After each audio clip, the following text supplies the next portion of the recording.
for Quincy Hall's on-sale liquor license with Sunday sales, grant application to Hennepin County's Environmental Response Fund, a contract amendment with Employ Milwaukee, and a referral to staff on 2 things that happened from the council.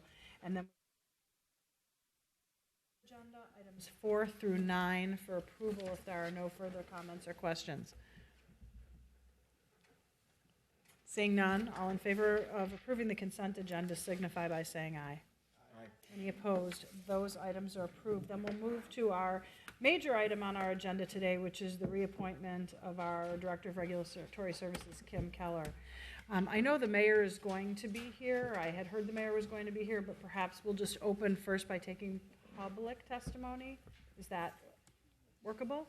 Okay, so we'll open the public hearing on item number 1, which is the reappointment of Kim Keller to be the Director of Regulatory Services. It feels like we were here 5 minutes ago to discuss this, so I don't anticipate a lengthy public hearing, but I'll open the public hearing. Is there anyone here to speak to this issue? Anyone? Thank you. Please state your name and address for the record. Chair Goodman, council members.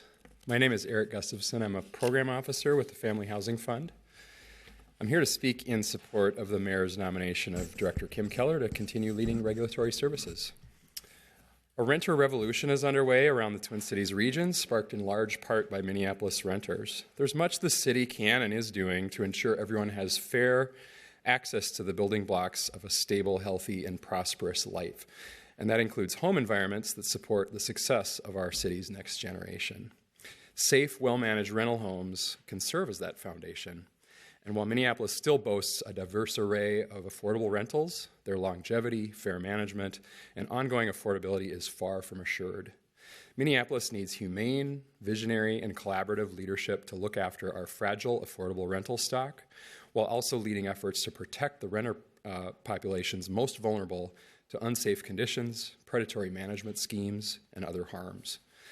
About 2 years ago, Family Housing Fund and some other partners began working with regulatory services on some specific improvements aimed at advancing a renter-centered approach to rental housing enforcement.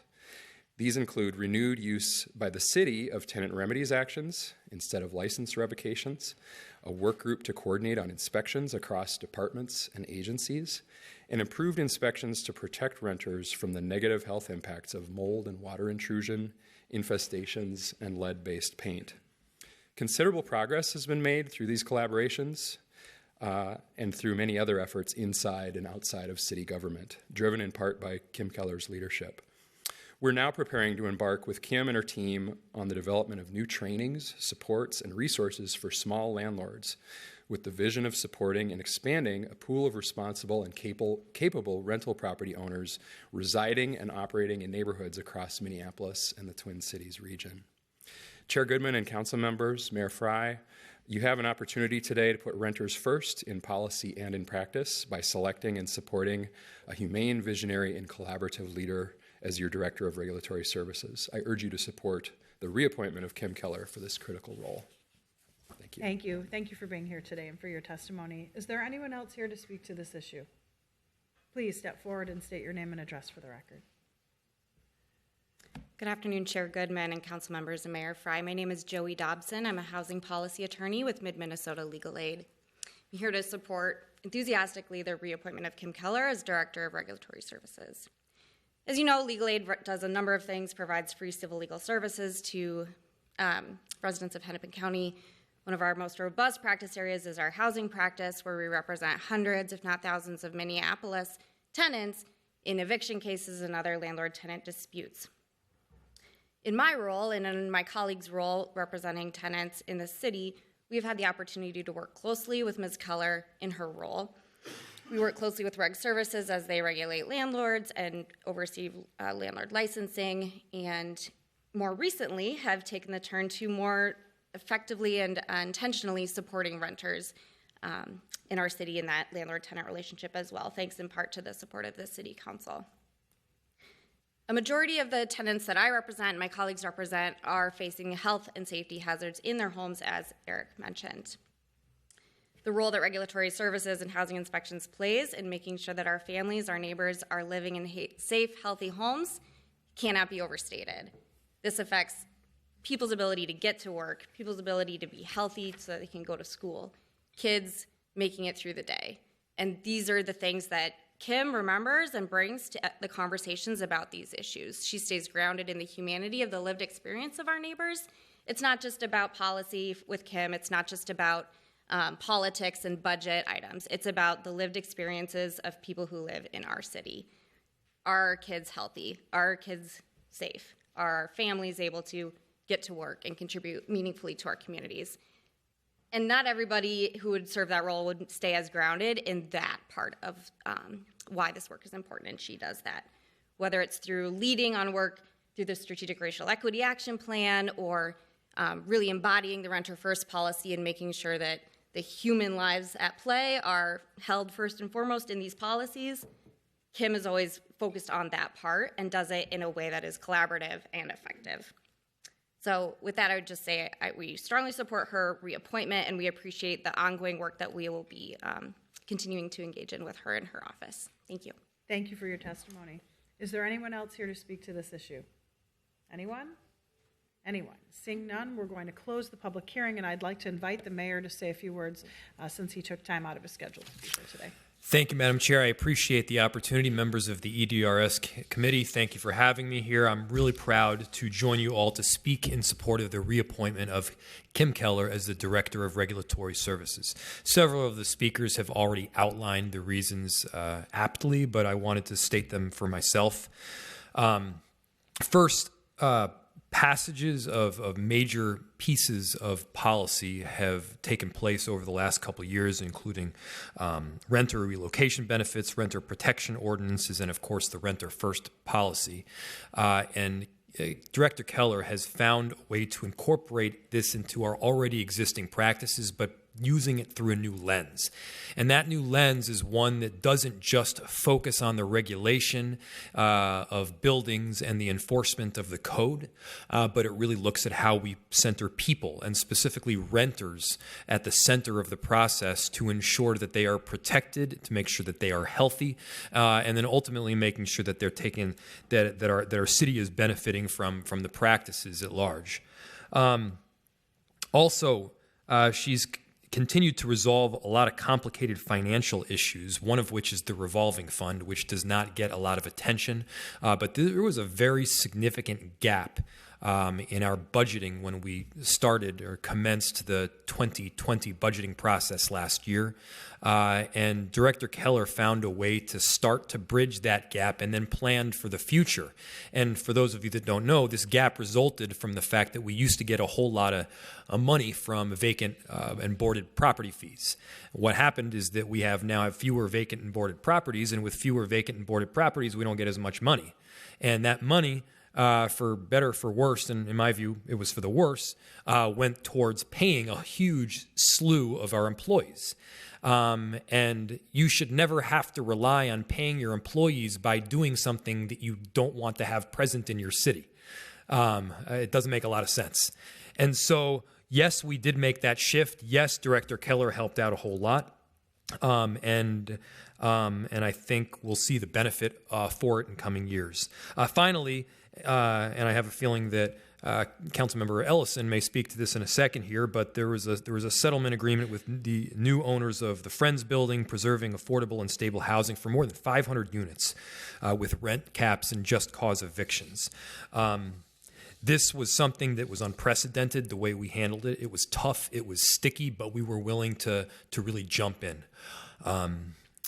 So, at the end of the day, true commitment to making sure equity is making sure the equity isn't a standalone activity. Through our approach to policy development, how we are implementing programming, and every employee having a cultural agility development plan. Kim is a talented leader, and I'm so proud of her ability to solve some of these complex problems in a very collaborative way. I ask for your support, and I thank you for your time. Thank you, and thank you for being here today. So we have concluded the public hearing. I'm going to move approval of the recommendation of the reappointment of Ms. Keller. We've been here before, I think a few months ago almost. So I'll give other people the opportunity to speak to Ms. Keller's appointment. Councilmember Allison. Thank you, Madam Chair. Just had a few thoughts. It's been a real pleasure working with Director Keller. As the mayor highlighted, there are a lot of sort of policy and budget items that we can commend you for. But I think that, and certainly the Renter First policy was, I think, a really great experience for me as a new council member coming in and being able to work with someone on a piece of policy that I think hopefully is reshaping the way that we interact with renters in our city. But I think the thing that's been equally as impressive, if not more impressive, has been all the other subjects that maybe aren't as attractive to talk about that I've seen you leaning into, how we address everything from animal control and traffic control, and how we make sure that your workforce has the ability to succeed and excel and move up in the organization. I feel like not too long ago I remember having conversations with folks saying like, okay, traffic control, you're sort of parked there, right? And I think that you're doing the work to make sure that when people come into this institution, they know that they have the ability to advance in their career and stay here for a long time.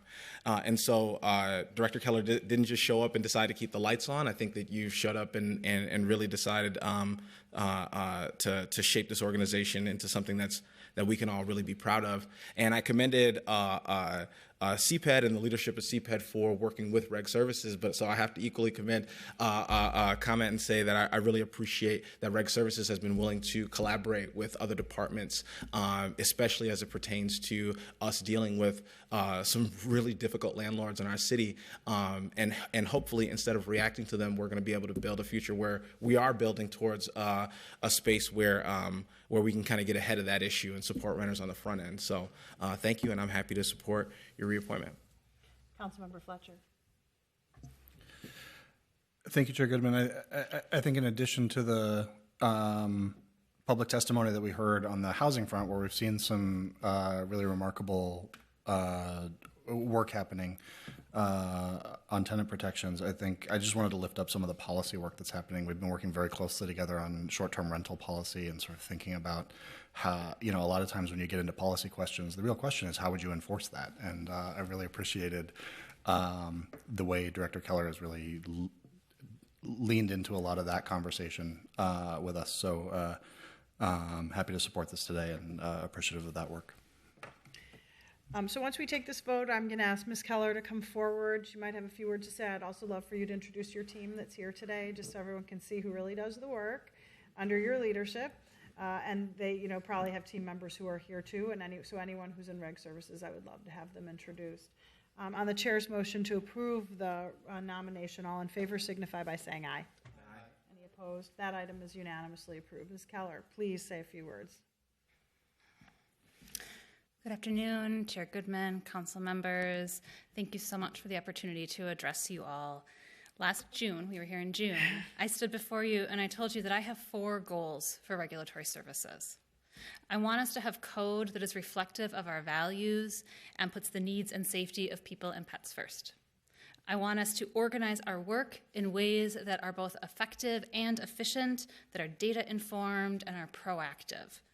I want us to have clear pathways for staff to develop and advance, and I want to ensure that our staff are reflective of our communities and are prepared to engage.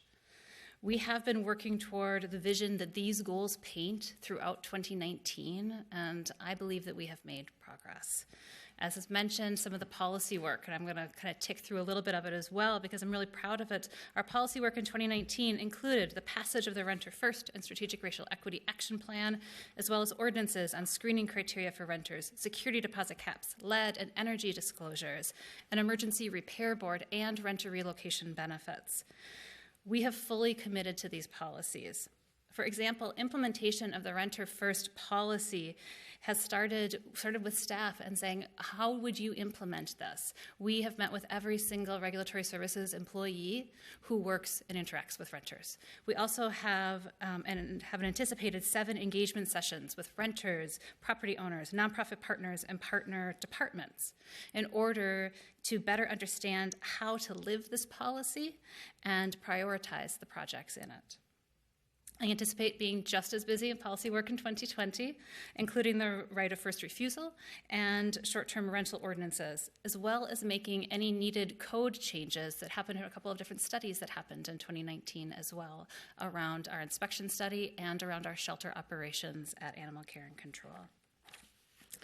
We also continue to raise the bar on our programming.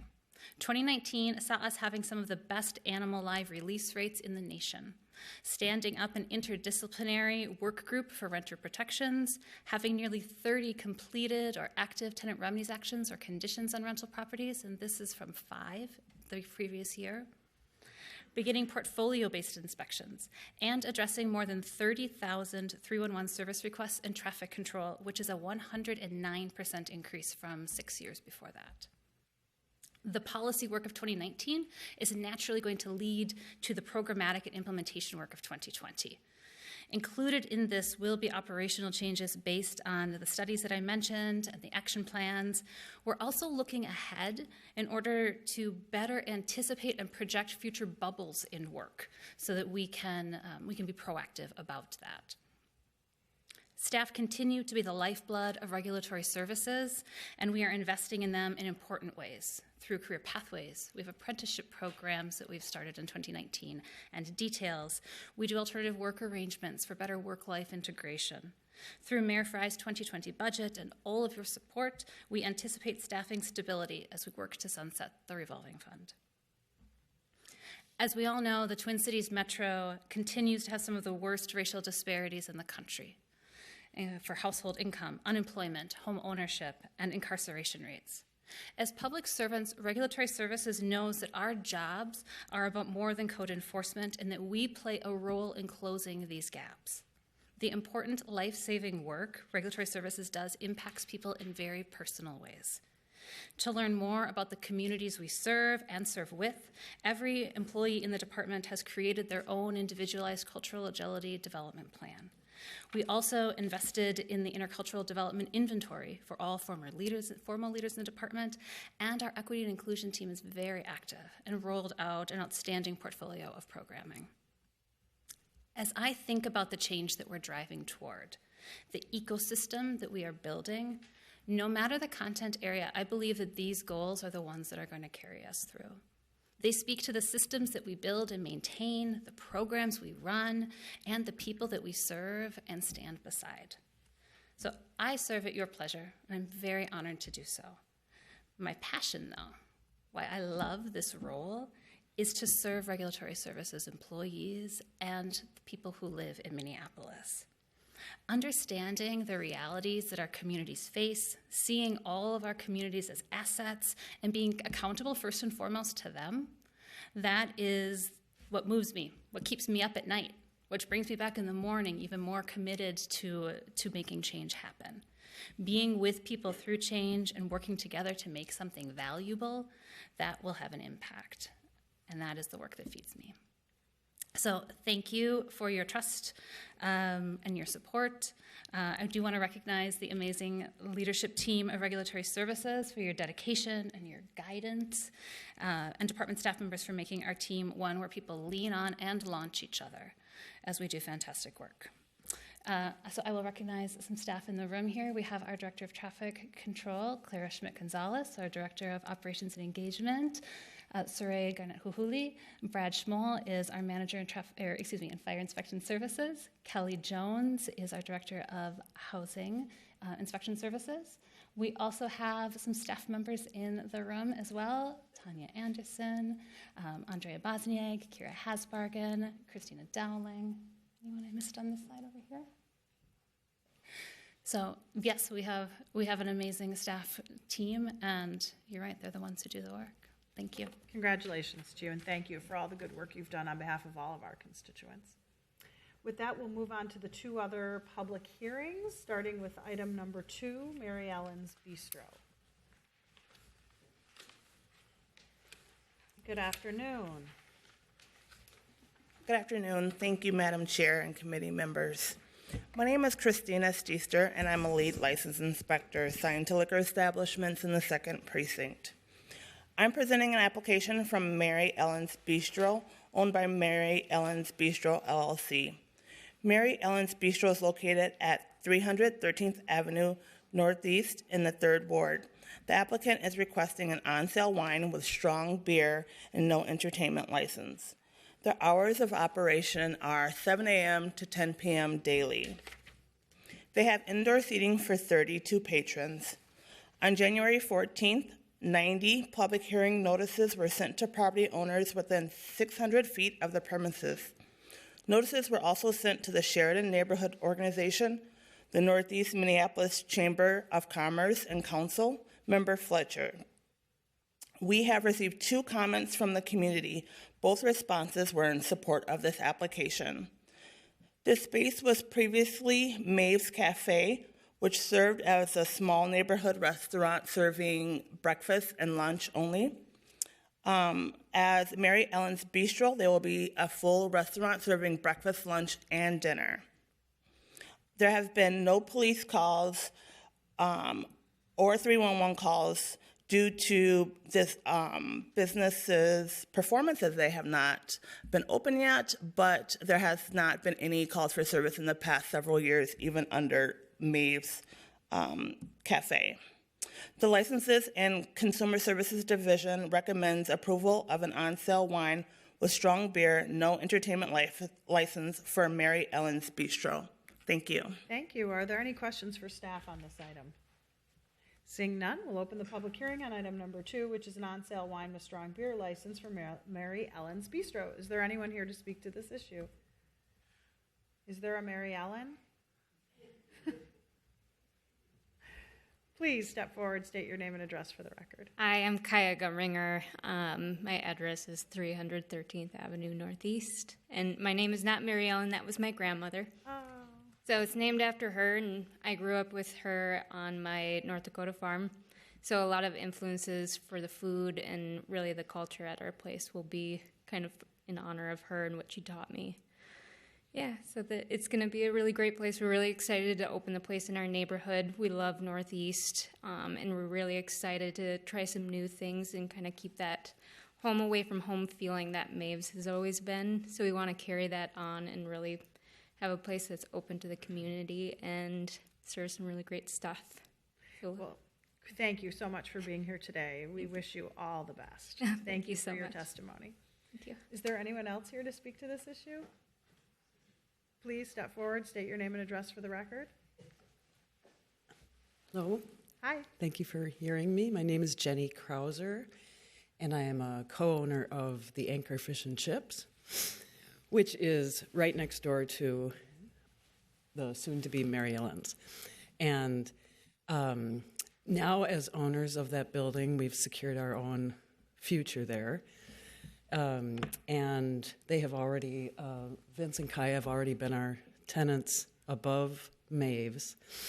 And having already had a relationship with Mary and Maeve's, we look very forward to expanding that business into the evening, or that place of business into the evening.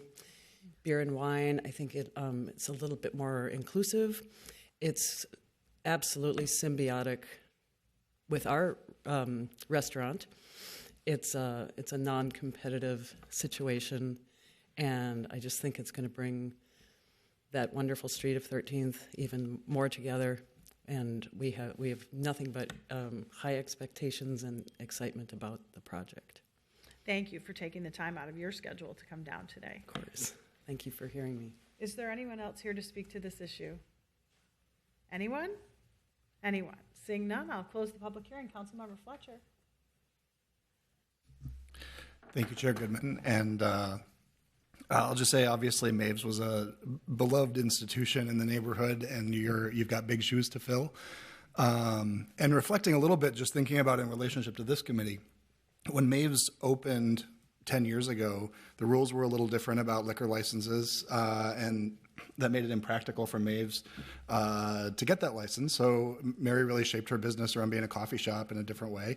And it's my hope now that we've created a little more permissive business environment that lets you apply for more license that you're able to really make that space work in its current form and be very successful. And everybody is absolutely cheering for your success and wanting this to be a great neighborhood institution moving forward. So I'm happy to move approval of this item. Approval of item number 2 has been moved. Further comments or questions? Seeing none, all in favor signify by saying aye. Aye. Any opposed? That item is approved. We'll move on to our last public hearing item, which is item number 3, butcher salt. Welcome. Thank you, Madam Chair and committee members. My name is Phil Kotwal. I'm the licensed inspector assigned to the 4th Precinct. I'm presenting an application for butcher salt owned by Lunch and Lily Inc. at 208 29th Avenue North, located in Ward 5. The applicant is requesting an on-sale liquor with Sunday sales license with limited entertainment. The hours of operation will be from 11 a.m. to 3 p.m. on Monday, Wednesday, and Friday, with the ability to adapt as neighborhood, community, and business needs change. On January the 13th, 2020, public hearing notices were sent to property owners within 600 feet of the premises. Notices were also sent to the Hawthorne Neighborhood Council, the Lowry Corridor Business Association, and to Councilmember Allison. We haven't received any comments from the community. There have been no significant 311 or police calls that can be attributed to the business. The Licenses and Consumer Services Division recommends approval of an on-sale liquor with Sunday sales license with limited entertainment for butcher salt. Are there any questions for staff on item number 3? Seeing none, we'll open the public hearing on item number 3, which is an on-sale liquor with Sunday sales, limited entertainment for butcher salt. Is there anyone here to speak to this issue? Please step forward and state your name and address for the record. Hi, my name is Shari Brockhouse. Our address is 208 29th Avenue North. This is my business partner, Jean Butare. So, first of all, thank you for hearing our application. We've been in business for 7 years now with Butcher Salt, with Lynch and Lily being our parent company. Over those 7 years, we've grown our company quite a bit. Now we have 2 trucks out on the street with our food truck, and now we're opening up a brick and mortar facility with hopes of having liquor for on sale. We love our area. We're in the sort of what we like to call the industrial Northeast, which is that no man's triangle land. But we love that area and we love growing that. Our neighbors are great, and we took the building over from another company that had owned it for 55 years, and their main thing was to keep a local business in it. And so we're trying to continue that legacy and have our local business be part of that area and that neighborhood. So that's our company. Thank you. Would you like to add something? Sure. My name is Jean Butare, like Shari had mentioned, and we're just thrilled to be a part of Minneapolis and continuing to move the food culture forward. So thank you for thinking of us. Thank you for being here today. Is there anyone else here to speak to this issue? Anyone? Anyone? Seeing none, we'll close the public hearing. Councilmember Allison. I had the pleasure of meeting with Jean and Shari at my open office hours, which was great to meet you all. And we had a great conversation around a number of things, including a lively Coke versus Pepsi debate. That was initiated by some constituents, and I'm really excited to have you guys in the neighborhood. I really appreciate you stopping by open office hours as well, because it's always great to put. I'd be thanking you anyway, but it's always great to meet you all and get to know the people behind the businesses that come into the area.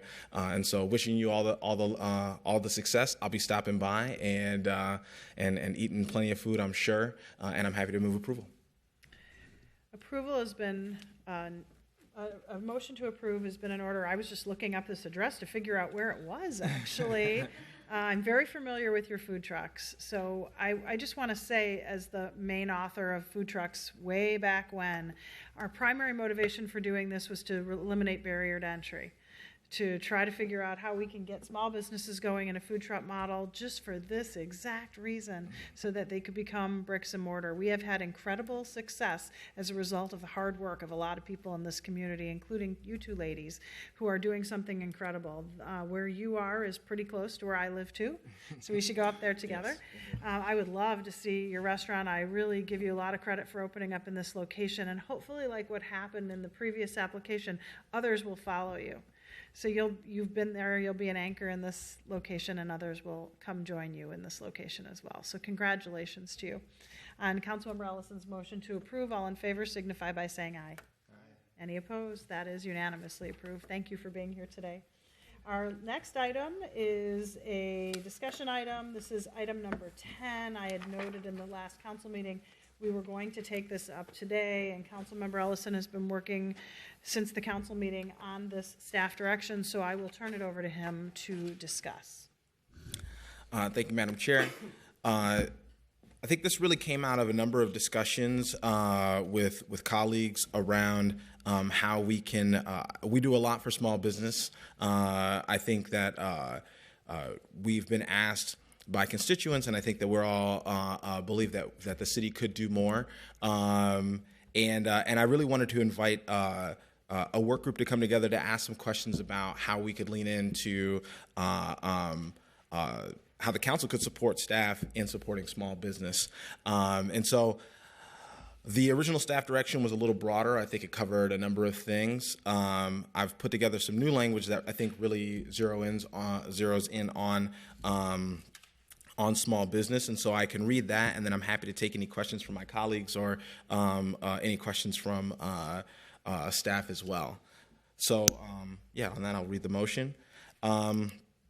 Directing the city's Community Planning and Economic Development Department to form a working group of relevant stakeholders, including but not limited to the Community Planning and Economic Development Department, the Regulatory Services Department, the City Coordinator's Office, and the City Attorney's Office to explore the following questions to assist in deepening the city's existing relationship with the Minneapolis small business community. 1, how can the city create consistency as it relates to community engagement and the collection of feedback when it comes to interfacing with small businesses? 2, could the city collect or access data that would further help inform our policy decisions related to small businesses? And 3, given that the private market has perpetuated inequity in access to capital for BIPOC small businesses, how could the city create or modify programs to assist businesses struggling to access capital? And so my hope would be that this work group could explore these questions and similar to how the Renter First policy, I think, came into existence with Reg Services, it could be a collaborative effort that would that could possibly lead to a series of recommendations or a similar internal policy. So that's it. Okay, thank you so much for doing the work on that. I would open it up to anyone who has any questions or comments with regard to what Councilmember Allison and others were thinking with regard to this staff direction. Councilmember Gordon. So I didn't have a written copy in front of me, and I think I understand this. I'm just going to check it out loud. So it's all now focused on small business, and there isn't any more issues or work that's going to be done on housing, or there was. Yep, We're not the Housing Policy Committee, so nothing that has to do with housing would go through this committee. Yeah, I appreciate that. Yeah, I'm just trying to follow the rules. Yep. So I do think that there are still relevant questions that we should be asking about housing policy as well. But for the purpose of us being at the EDR's committee, I figured I would create a narrower focus for today. And so if I may, Sure. Mm-hmm. So are you thinking there'll be a different staff direction to the housing, or are you just going to help me work on those issues on a separate pathway? Yeah, so I'm open to either. I think that we could either bring a different staff direction to housing. I also think that I think on the housing front, we also have done a lot of work in leaning into these questions. I think especially around. But I do think, especially around data collection, I think that those are some questions that we still should be exploring. So I didn't have a path forward, a clear path forward when it came to housing policy, but I did want to narrow the focus for today, just because we're at the EDR's committee. But I'm happy to take that. I'm happy to take that up and work with you on that. But I will note, Councilmember Gordon, the examples that were used were things we're already doing. Correct. So if you just want to tell staff they're not doing good enough, take another staff direction forward. But I mean, intentional communities, rent stabilization or rent control were the two things that were noted, and we're already doing those things. So And just to be clear, I was asking questions more because I didn't want to create another work group that was focused on that, and I appreciated that there might be more of a more of a need to focus and get some input on the small business development. And as we learned in a report, I think it was 2 weeks ago, we did an evaluation, we did a review, we're already on track to do some things. So partly I'm seeing this work group is to help implement that work and drill down in it. And on the housing side, we have a housing advisory committee. On the small business side, we don't really have any kind of, and on the housing side, we have a policy person there. And not to say that small business staff doesn't work on policy, but also a lot of it is the program and the program implementation. So I'm supportive of this, and I just wanted to clear that up. Happy to work with you on all of those issues, but not necessarily to create another work group on it. Yeah. Councilmember Fletcher. Thank you, Chair Goodman. So first, I just want to thank you for bringing this forward. I think there are a couple of things that I think are very promising here. I think there is more that we could do with more data and with a more informed understanding of commercial real estate and of how particular sectors are performing. It would be great for us to more proactively know when a sector is struggling, so we can sort of be thinking ahead to that. And I think that there's ways that forming this work group could really move us in a direction. There are cities that are much more proactive in some elements of this, and it's a policy choice to either be more proactive or not be, and to think that through together. So I think this is a really good step to put those decisions in front of us in a more concrete way. So I appreciate that.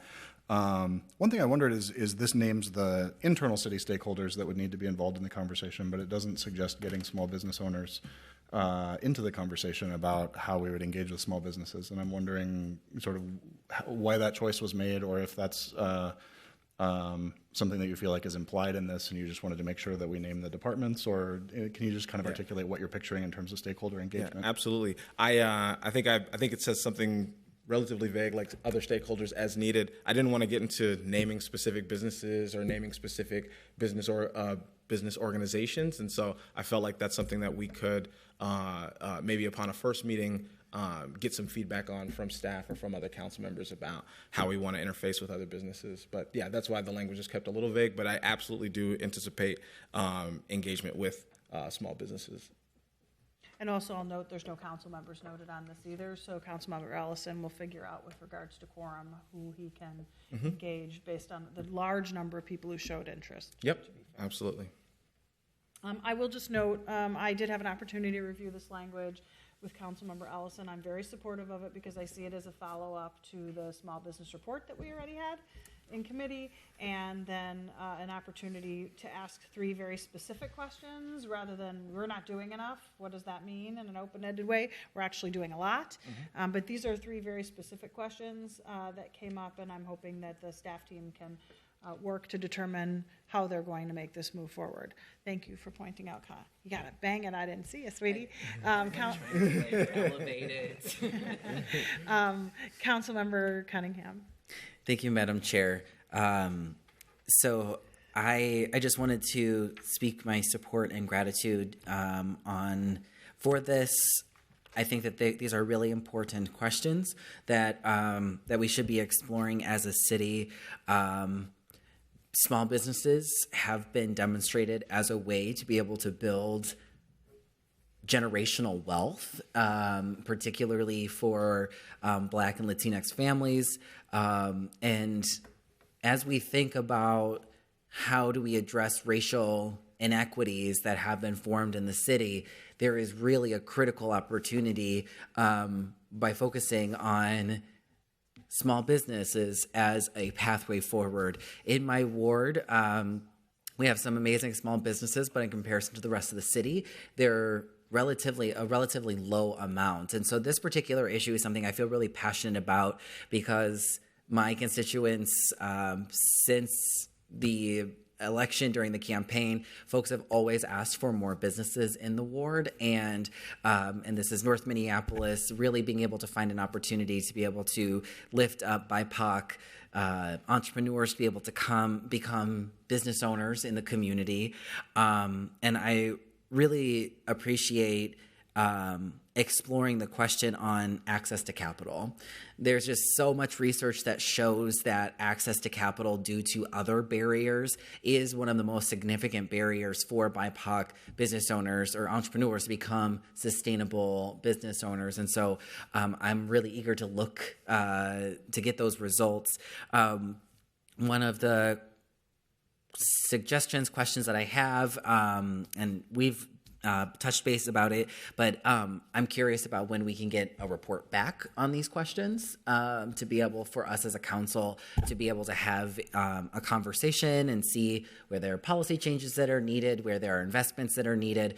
That's not currently included in here, but I think that we can have a conversation offline about when we can bring that back. But I think there's some substantive conversations here for us as policymakers around what policy, programmatic, and budgetary changes need to be made. So I think that would be a good conversation for us to have. So I'm glad you brought that up. This is all being done with an eye towards the preparation of the budget for 2020. So I had pointed out in the council meeting that it was kind of a little crazy. No one brought anything forward during the budget, but we don't want to make that mistake again. Yeah, that's right. So I think the idea, I don't want to put a date on telling them when to come back, because we do that all too frequently and they're not ready or it doesn't make sense. Councilmember Allison is the lead on this. We'll work with staff to try to move forward, but the goal is to try to shape the budget. That's the whole purpose of this, actually, is to take it up now. And so I assume that's what you were thinking as well. That's exactly right. I know that these are some big questions, but if we have them answered in October, for example, we may have really missed the opportunity to have more substantive conversations prior to things being cemented. So thank you, Madam Chair. Thank you to the leadership of CPED for this, and I look forward to continuing conversations. Councilmember Cano. Thank you, Madam Chair. I just wanted to clarify then, just so I understand, the discussion items printed in our agenda are different from the staff direction in the separate piece of paper. So are we sort of merging both of these items under the same action? Or are these two different things that are happening at the same time, sort of concurrently? Yeah, I think that the motion that I've drafted today, that's new in front of you today, I think I want to substitute the previous motion. Got it. Okay, beautiful. That was my question. I look forward to the work. Further comments or questions? Since I accidentally didn't see everybody. On Councilmember Allison's motion to approve this staff direction as substituted for the one currently under item 10. All in favor signify by saying aye. Aye. Aye. Any opposed? That item is approved. Seeing no further business before us, we stand adjourned. You have a clean copy. I'm going to give that to the clerks because I don't think I have.